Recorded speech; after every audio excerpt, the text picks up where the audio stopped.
Y ahora vamos a ver un ejercicio en Mendeley más automatizado. Este es Mendeley, esta es la interfaz general y ese cuadrito pequeño, vean, donde nos dice que si queremos instalar el plugin Microsoft Word. ¿Ves?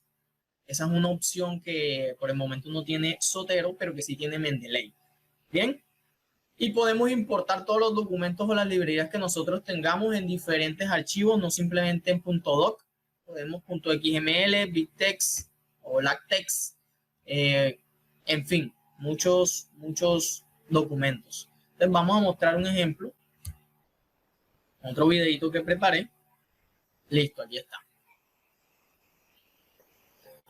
Listo, acá creamos un folder también por temática. Me gusta hacerlo así, pero ya eso es decisión de cada investigador. Vamos a agregar documentos. Entonces yo busco ahí arriba, agregar archivo. Bajo y busco un archivo que agregar, ahí está. Y vean que él ya automáticamente me reconoce el título, me reconoce el año, las palabras clave, me reconoce muchas cosas. Muchas cosas.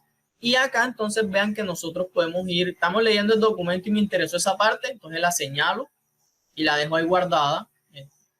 Todo lo que me interese, puedo cambiar de color también por si alguna parte la quiero tomar textual, otra no, o si solo son ideas. Entonces puedo ir señalando, poniendo notas, poniendo enunciados, para que luego yo venga directamente, ya sepa qué fue lo que me interesó en el documento y qué es lo que voy a tomar. Entonces vean que ahí el documento ya me lo reconoce automáticamente, no tuve que agregar nada. Y ahora estoy en Word y vean, simplemente en la pestaña de referencias, insertar citación.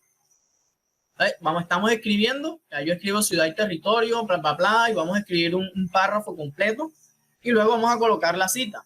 Entonces, ahí está la cita. Yo busco cuál es el documento que me interesa.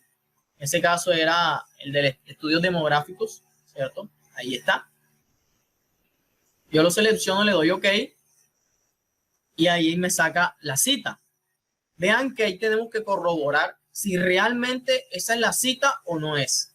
Y podemos insertar la bibliografía también, depende, ahí está, la edición o la norma que estemos usando.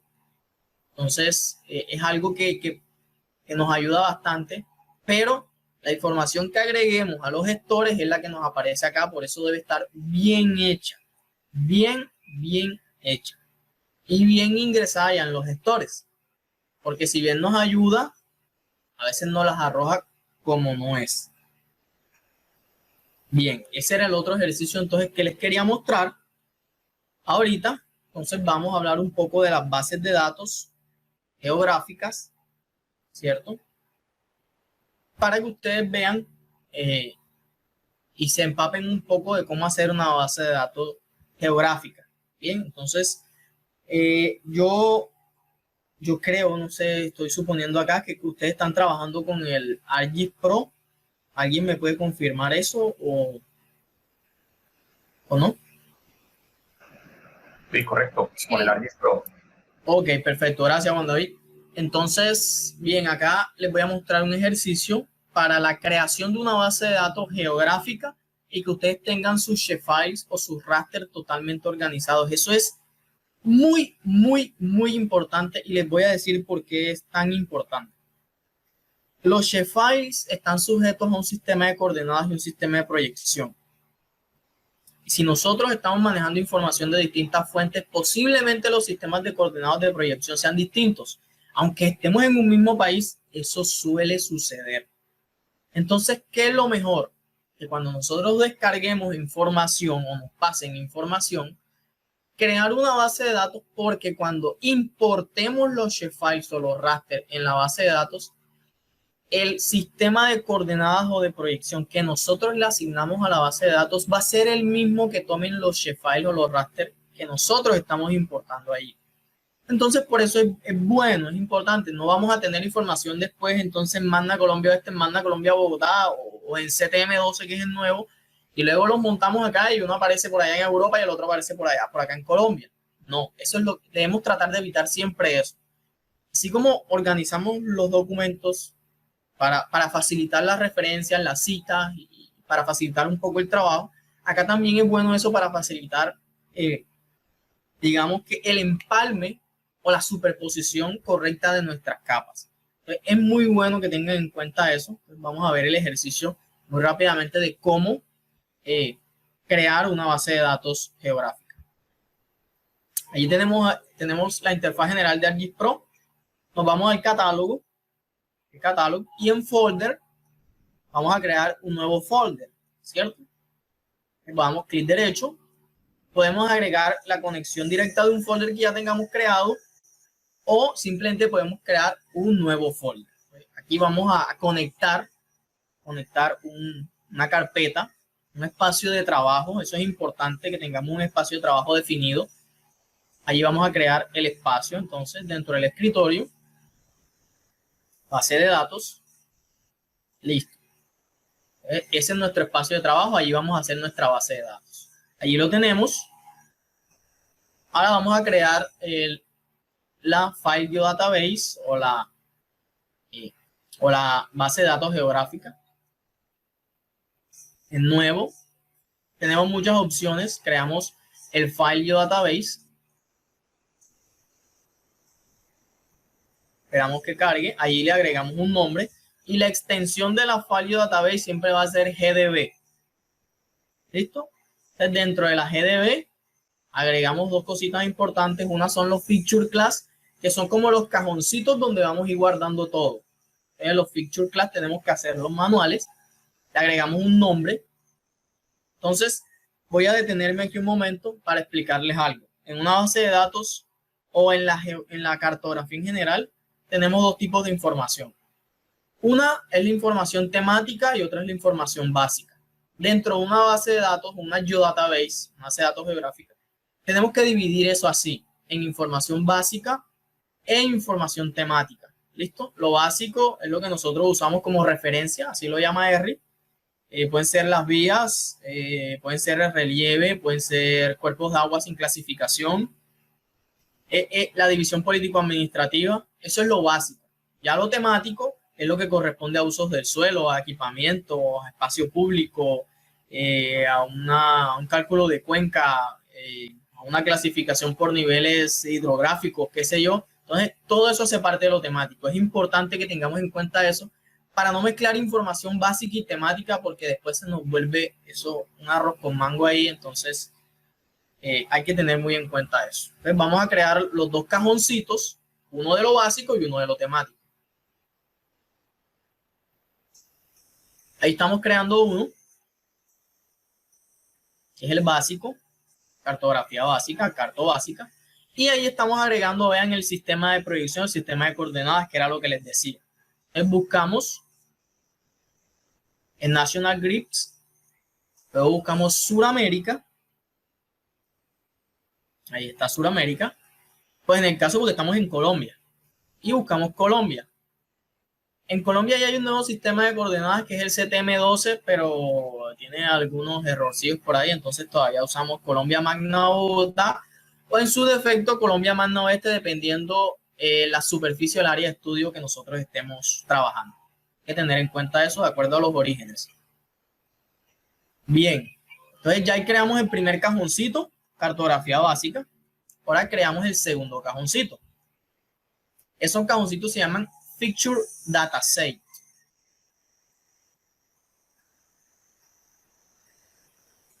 Buscamos nuevamente sistema de coordenadas. Ahorita vamos a ver la manera de no tener que buscarlo ahí, picar y picar, sino que lo agregamos en favoritos y ya él nos sale automáticamente.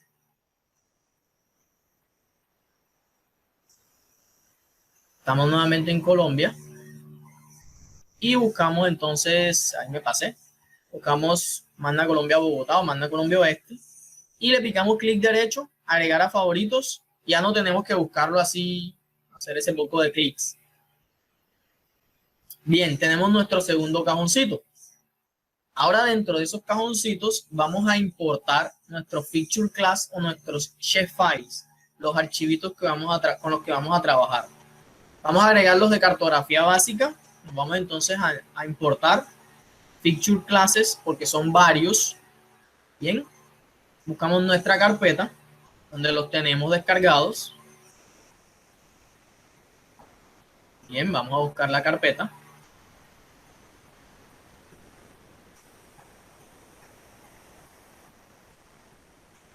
Ahí están los shapefiles. Bien, y ahí tenemos algunos. Esto es simplemente un ejemplo para agregar información básica.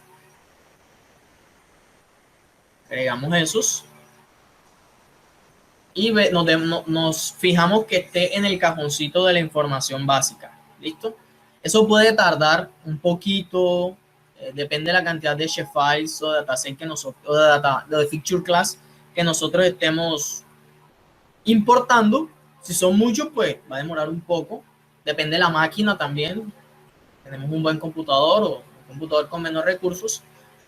Por eso a veces se recomienda importarlos de poquito, de 3 en 3 o de 5 en 5 para que eso no dure tanto. En este caso, bueno, ya está durando mucho, va por 63, 75.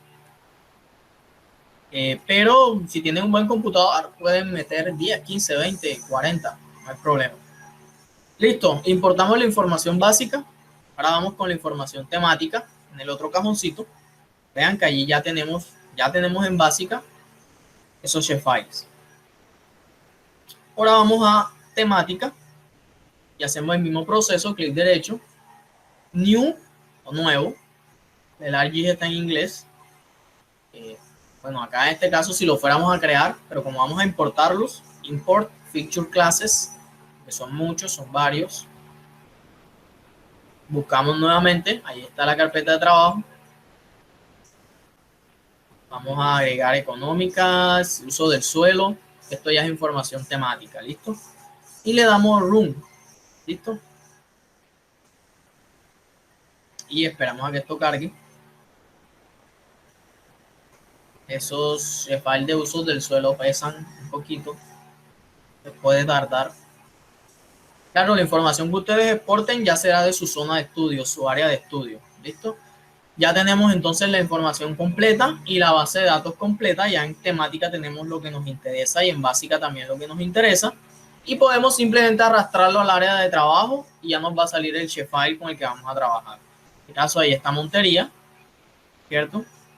Y vean, ahí está shapefile de barrios de Montería en nuestra base de datos con un sistema de coordenadas muy bien montado, muy bien puesto y con una estructura bien organizada.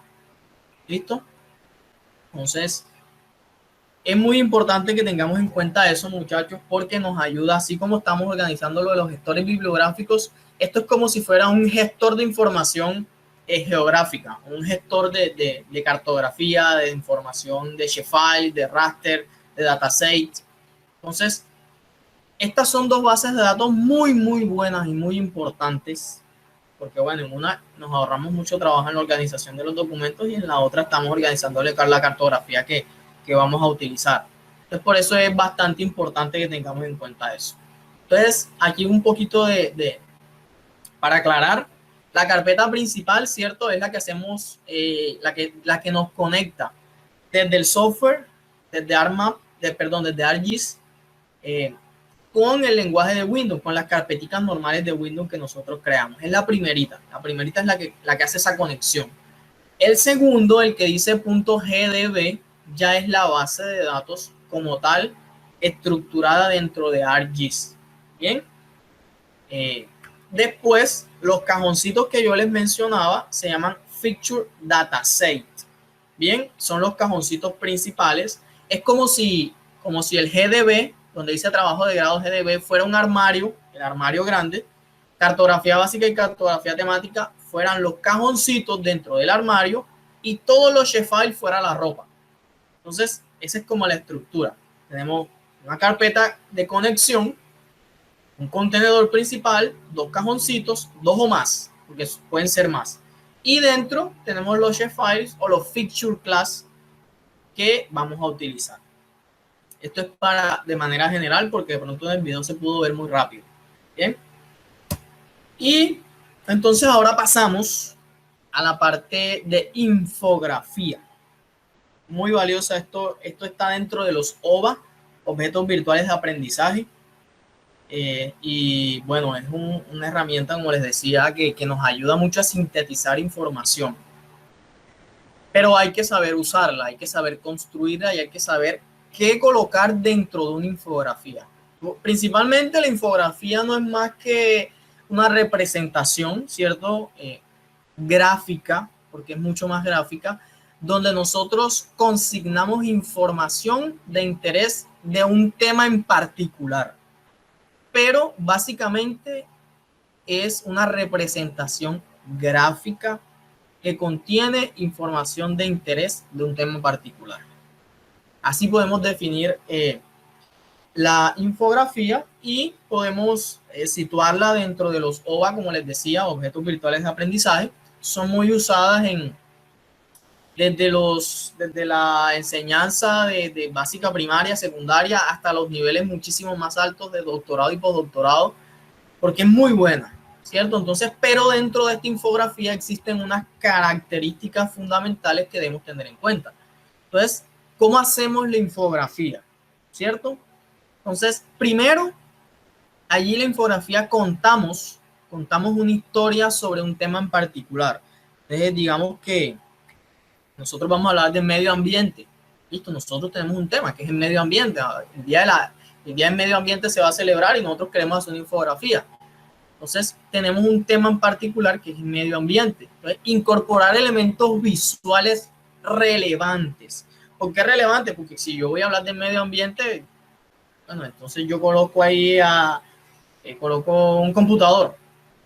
No sé, entonces como que ahí no es muy relevante, no está muy acorde al tema que yo voy a colocar, ¿cierto? Entonces, es de pronto colocar unas canequitas de basura, unos muñequitos de reciclaje, un paisaje, cositas así de medio ambiente. Entonces, no es involucrar o incorporar elementos visuales, figuras, imágenes, gráficos, por colocarlos.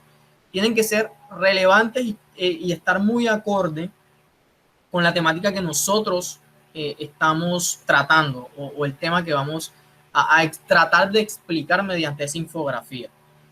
Lo tercero es contempla una gama definida de colores, ¿cierto? Nosotros no podemos hacer una infografía y meterle ahí una chorrera de colores porque la infografía es muchísimo más visual, más gráfico y debemos mantener un contraste y un equilibrio visual de los elementos y los colores que estamos utilizando en la infografía.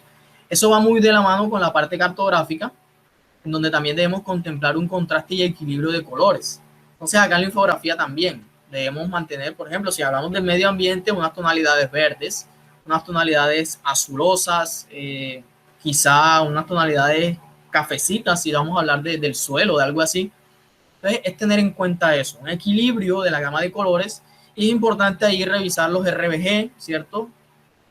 O las otras gamas de colores que existen, la CBS o CYBS. Hay un mundo de gamas de colores porque no todas sirven todas tienen un fin específico. Otro es incorporar diversos tipos de tipografía, ¿cierto? La letra.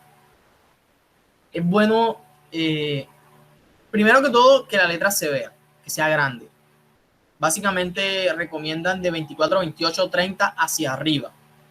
Y eso teniendo en cuenta, claro, están las dimensiones de la infografía. Porque si yo quiero hacer una infografía que no la voy a presentar en un computador, sino que la voy a poner en un stand, ya eso vendría siendo de pronto otra cosa, pero puede llamarse infografía y tiene unas medidas grandes, pues bueno, yo puedo ahí utilizar una gama de tamaños de tipografía de las letras.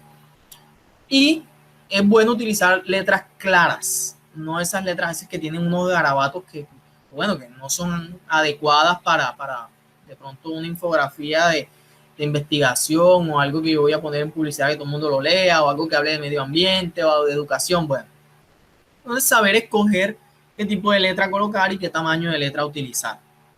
El trabaja los espacios estratégicamente. Eso también es muy bueno, porque a veces bueno, no conocemos un programa para hacer infografía. Bien, entonces, bueno, listo, vamos a la vieja confiable, como dicen por ahí, a PowerPoint.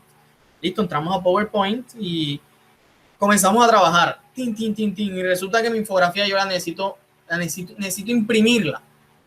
Y resulta que al principio yo no me fijé en las medidas del área de trabajo de PowerPoint y eso tenía 10 centímetros por 5 centímetros. Ah, pero en el computador se ve grande. Ah, pero es que el computador es una cosa y acá el papel es otra. Entonces me toca volver a redimensionar los espacios. Entonces es bueno Primero que todo, verificar nuestra área de trabajo y las dimensiones que tengamos en el área de trabajo. Bien. Y segundo, tratar de distribuir los elementos que tengo en mi infografía o que voy a colocar en mi infografía, tratar de distribuirlos lo más equitativamente posible, que ocupen toda el área de trabajo, ¿cierto? Siempre y cuando mantengamos unos márgenes o no se esté tapando la información o no quede información por fuera. Eso es importante porque digamos que la simetría de los elementos es muy importante tenerla en cuenta dentro de la infografía. Bien, eso nos habla de trabajar estratégicamente los espacios. Lograr armonía y simplicidad del diseño es muy buena porque, como les había mencionado, es muy importante esto. Esto entra visualmente, o sea, esto es muy gráfico y entra por los ojos directamente. Usted va por la calle y ve un letrero muy bonito y usted enseguida lo lee.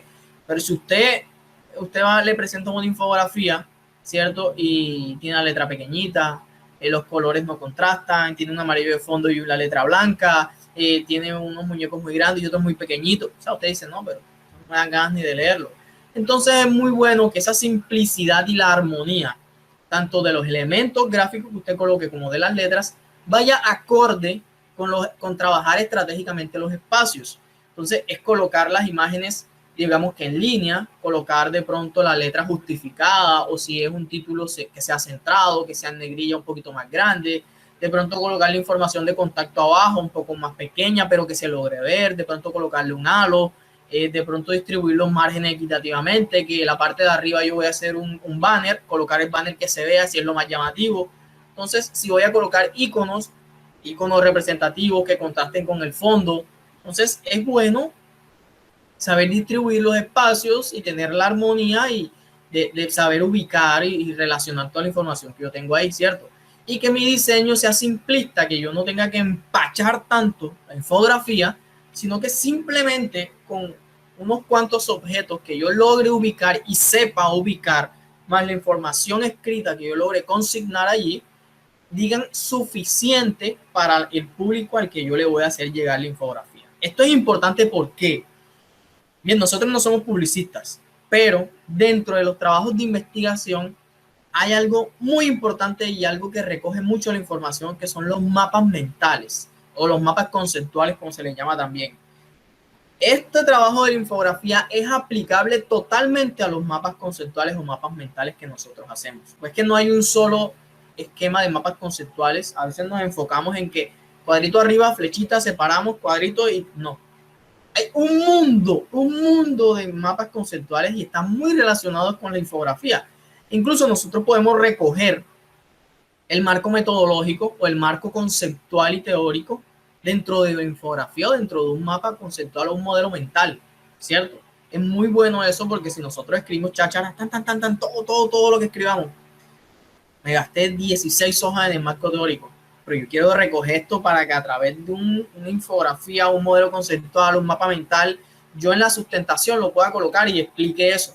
Ah, perfecto, yo lo hago. Y eso me recoge a mí mucha información y no tengo necesidad a veces de explicar las 16 páginas leyéndolas, sino que a través de ese modelo yo pueda explicar y me sea más fácil explicar. Porque imagínense ustedes tratar de consignar o colocar en una diapositiva 10 hojas de marco teórico conceptual. O sea, es muy difícil y a veces nos enredamos colocando ese poco de texto.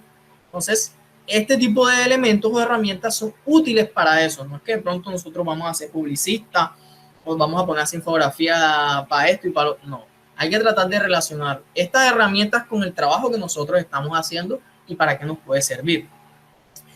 Otra característica, entonces, busca la originalidad y creatividad en el diseño. Bueno, eso está de la mano con la armonía y la simplicidad del diseño. Que sea original, que sea único, que sea suyo. No es que, yo vi una infografía y me voy a copiar y la voy a hacer. No, tiene toda la capacidad del mundo y para poder crear, para poder diseñar originalmente un diseño, una infografía nueva, un mapa nuevo, un modelo nuevo, ¿cierto? Entonces, buscar los elementos y la inspiración, la creatividad suficiente para nosotros poder idear y crear una infografía que sea de nosotros, ¿bien? Mucho más porque si nos copiamos, bueno, estamos infringiendo ahí los derechos de autor y muchas cosas más que son ilegales. Incorpora elementos de marca. Sí, la infografía en algunos casos, como está relacionada con la publicidad, usted puede ahí colocar pues, algunas marcas, ¿cierto? Pero no necesariamente eso está ligado estrictamente a esa parte de publicidad, porque bueno, dentro de la geografía, dentro de la cartografía o de lo que nosotros estemos haciendo, podemos involucrar marcas propias que nosotros hayamos hecho o símbolos propios o elementos que destaquen nuestra investigación. Eso no está de más, eso es bastante importante y lo podemos hacer. Puede compartirse en diversos medios digitales, importantísimo, porque la infografía usted la puede, como dicen por ahí, la puede regar por todo el mundo digital. Entonces usted la puede compartir en redes sociales, por un teléfono, por una tablet, por un computador, por los gestores bibliográficos, lo puede por todas partes. Es bueno porque si yo tengo un fragmento de mi tesis, de mi trabajo de investigación, a través de una infografía, magnífico. Y si yo voy a sustentar, yo divulgo eso para que la gente venga a ver el trabajo que yo hice. Es importante. Incluye un llamado a la acción, ¿cierto? A hacer algo. Cuando lo que les hablaba ahorita del medio ambiente, si yo hago una infografía del medio ambiente que impacte, alguien la vio, ¿verdad? Yo voy a reciclar en mi casa. Si usted colocó su trabajo de investigación ahí y hizo una infografía o un modelo llamativo, impactante, yo lo vi, hombre, yo voy a leer sobre la Ciénaga Grande de Santa Marta, o voy a leer sobre la erosión acá en las costas de Córdoba, o voy a leer sobre el Paramillo. Algo importante, algo que me llamó la atención, que usted logró consignar ahí y que me llamó a mí a hacer algo, ¿cierto? A ser partícipe de eso que usted está haciendo. Entonces, esto es muy bueno porque cumple o nos ayuda a satisfacer muchas necesidades dentro de nuestro trabajo. No solo aquí en el trabajo de investigación, sino en muchas áreas. Y es un elemento fundamental y primordial para nosotros recoger información y organizarla, representarla gráficamente y de una manera visualmente agradable. Bien, entonces, existen ahora, aparte del PowerPoint, de la vieja confiable, existen unos programas online y offline para nosotros hacer infografías que ya tienen plantillitas, que tienen muñequitos, iconos, stickers. Bueno, que está el mundo de las redes sociales ahora mismo está en su boom y ha incorporado una serie de elementos gráficos importantes para nosotros hacer todo eso. Entonces está Canva, es uno de ellos. Canva es el más conocido, creo. Está Visual.ly, es otro muy bueno. Infogram, a mi juicio es uno de los mejores, es el que más me gusta. Infogram. Está este que es como alemán, Vengash. Bueno, ese yo no lo he usado, sé que existe, tiene elementos buenos, pero pues me gusta más Infogram y Canva. Está Pictor Chart. También es útil, tiene una, digamos que diversa gama de stickers y de plantillas para nosotros trabajar. Está easel.ly, está visualize.me, Wordle y Mural.ly. Entonces, todos estos que están viendo aquí son útiles. Son útiles para que ustedes hagan su infografía, sus modelos conceptuales y en fin. Todos estos programas son buenos, trabajan en línea. Creo que Canva ya Canva, no sé si ya lo lanzó, pero estaba haciendo un programita de escritorio para no tener que estar allá en la nube, en línea. Pues creo que ya es una ventaja. A veces que uno no tiene internet o qué sé yo. Ahorita, antes de continuar, yo les voy a mostrar algo que aparte de todos estos programas, a ustedes les va a servir mucho. Les hablaba de la infografía como una herramienta que nos permite sintetizar información y expresarla de manera gráfica y muy bonita. Bien, a veces cuando nosotros, bueno, no quiero hacer una infografía, es importante, pero también quiero hacer estrictamente un modelo conceptual, un mapa conceptual. Existe una herramienta dentro del paquete de Office, que lo incluyeron creo que desde paquete de Office 2016, que se llama Visio Professional Preview. Yo le digo Visio apenas. ¿Para qué Visio? Simplemente para hacer esquemas conceptuales, para hacer diagramas de flujo, para hacer modelos conceptuales, mapas mentales, y tiene una gama muy amplia de estructuras desde un diagramas de flujo, ingeniería, negocios, software, bases de datos, mapas, planos, información en general, que son muy buenos, muy buenos. Entonces, a veces yo voy a hacer un mapa conceptual, pero no me sale en PowerPoint, no me sale en Word, no me sale en otro lado. Y tengo que hacer las figuritas con las formas. Este software, este programita, este complemento, un complemento del paquete de Office, me sirve a mí para hacer eso. Entonces yo puedo seleccionar un diagrama de flujo básico, ¿cierto? Y me sale mi plantilla de trabajo. Y parece un Word, ustedes lo están viendo y parece un Word. Y de este lado, del lado izquierdo, vean que tenemos las formas básicas de los diagramas de flujos, que son los procesos, las decisiones, los subprocesos, los datos, ¿cierto? La base de datos completa. Y solo es cuestión de seleccionarla y arrastrarla. Y ya yo tengo aquí todo, ¿cierto? Si es una decisión, si es una decisión hacia una base de datos, y es simplemente conectarla, ¿cierto? Entre ellas, vean. Y así podemos armar nosotros nuestro mapa conceptual de manera mucho más fácil. Esto tiene herramientas o tiene funciones mucho más avanzadas, pero para el caso de pronto de quienes están comenzando, es muy bueno que lo utilicen porque facilita mucho las cosas en cuanto a los modelos conceptuales o mapas mentales que querramos hacer. Y esto relaciona mucho lo que habíamos visto en infografía, porque en cuanto a la apariencia y eso, podemos darle una apariencia a nuestros mapas mentales muy bonitas, con las características que vimos de la parte de infografía. Entonces, para que tengan en cuenta eso, se llama Visio Project y es un complemento del paquete de Office. Bien, entonces